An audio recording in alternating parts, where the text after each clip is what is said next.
Ang kapangyarihan ng Maya. Isang araw, si Narada Muni, isang napakalapit na deboto ni Panginoong Krishna, ay kasama si Krishna at sila ay naglalakad.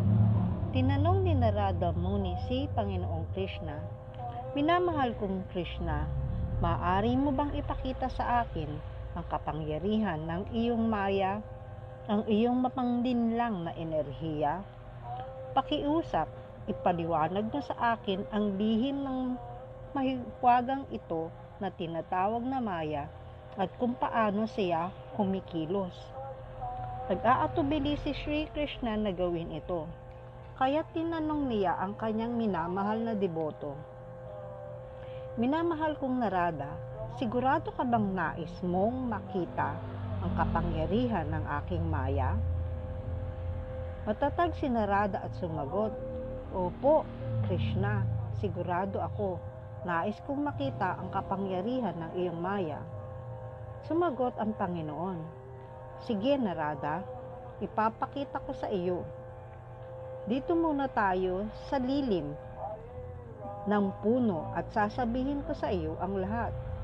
Ngunit una, Narada, pwede bang bigyan mo ako ng isang malamig na baso ng tubig?" "Kaagad, Panginoon," masayang sagot ni Narada, tuwang-tuwang makapaglingkod sa kanyang minamahal na si Krishna. Tumawid siya ng bukirin. Ang araw ay matindi ang sikat. Habang patuloy ang kanyang paglalakad, lalong naging matindi ang init. Natuyo ang kanyang lalamunan at naisip niya na kukuha siya ng 2 basong tubig, isa para kay Krishna at isa para sa kanya. Sa wakas, narating niya ang nayon at kumatok sa pinakamalapit na bahay. Bumukas ang pinto at naroroon ang pinakamagandang dalagang nakita niya sa buong buhay niya. Ngumiti ito sa kanya at meron itong magandang mata at mahahabang pilikmata. At sa sandaling iyon, may nangyaring hindi pa nararanasan ni Narada. Tinitigan lamang niya ang magandang mukha ng babae. Sa huli, nagsalita siya, "Pakakasalan mo ba ako?" Nagpakasal sila at namuhay ng tahimik at masaya bilang mag-asawa. Makalipas ang ilang panahon, nagkaroon sila ng mga anak. Naging masigla at abala ang tahanan ni Narada. Laging may pinaliliguan, pinapakain o inaasikaso. Puno ng mga gawaing bahay ang kanilang araw-araw. Unti-unti, nabalot sa mundong iyon si Narada at ang kanyang asawa, abala sa pagbuo ng sarili nilang mga pangarap. Lumipas ang mga taon, lumaki ang mga anak, nag-aral, nag-asawa at kalaunan ay nagkaroon ng mga apo. Si Narada ay naging pinuno ng isang malaking pamilya. Iginagalang ng buong nayon, malawak ang kanyang mga lupain. Madalas sabihin ng kanyang asawa, "Hindi ba't ang pagiging lolo't lola ang pinakamasarap na bagay sa mundo?" Ngunit isang araw, dumating ang napakalakas na bagyo. Ang mga bukirin ng nayon ay naging malakas na rumaragas ang ilog at sa harapan ni Narada, nasira at nawala ang lahat ng kanyang minamahal, ang kanyang lupain, mga alagang hayop, tahanan at higit sa lahat ang kanyang asawa, mga anak at mga apo. Sinubukan niyang iligtas sa mga ito, ngunit bigo siya.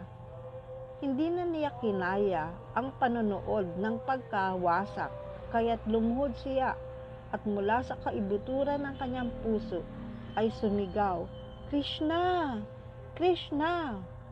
Sa isang saglit, nawala ang rumaragasang baha at naroroon si Krishna, nakatayo sa bukirin kung saan sila naglalakad, tila ilang taon na ang nakalipas. "Narada," wika ng Panginoon ng may kabaitan, "nasaan ang baso ng tubig ko?" Iyan ang kapangyarihan ng Maya. Ginagawa niya tayong makalimot sa mga paanan ni Krishna at tatabunan tayo ng ilusyon at nakakalimutan natin ang ating Panginoon. Paulit-ulit na itong ginagawa sa napakaraming buhay sa mundong material. Tulad ni Narada na nais makita ang Maya, tayo rin ay nababalot ng ilusyon. Upang makalaya mula sa ilusyon ng Panginoon, kailangan nating tumawag sa kanyang banal na pangalan. Hare Krishna, Krishna Krishna, Hare Hare, Hare Rama, Rama Rama, Hare Hare.